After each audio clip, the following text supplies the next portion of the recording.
Hi friends, நீங்கள் எந்த விதமான டிஷ் வாஷர் வச்சுருந்தாலும் இதை வச்சு நம்ம டீப் க்ளீன் பண்ணிக்கலாம். ஸோ நீங்கள் டிஷ் வாஷர் வந்து ஒரு நாளைக்கு 2 to 3 டைம்ஸ் போடுறீங்கன்னா 3 மந்த்ஸ் ஒர்க்காக பண்ணுங்கள்.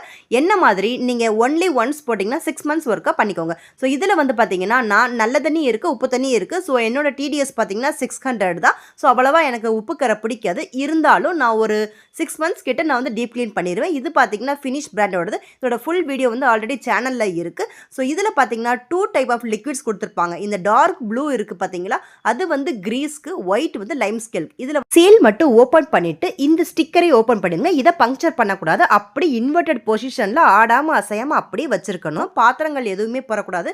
அதே மாதிரி நீங்க லிக்டன் டேப்லெட்டும் யூஸ் பண்ணக்கூடாது. 65 டிகிரி செல்சியஸ்ல இதை போட்டணும். ஸோ எனக்கு பார்த்தீங்கன்னா 50 மினிட்ஸ்ல இது ஓவர் ஆயிடுச்சு. ஸோ இன்வெர்டட் பொசிஷன்ல இருந்ததுனால டிஷ் வாஷர் வந்து இப்போ கம்ப்ளீட்டா இருக்கு. இப்போ ஈரமா இருக்கிறதுனால உங்களுக்கு நான் அதை தொடச்சு காட்டுறேன். தொடச்சு காட்டவும் பார்த்தீங்கன்னா ரொம்ப பளிச்சுட்டு இருக்கு. இப்படி பண்றதுனால பார்த்தீங்கன்னா உங்க டிஷ் வாஷர் வந்து ஸ்மெல்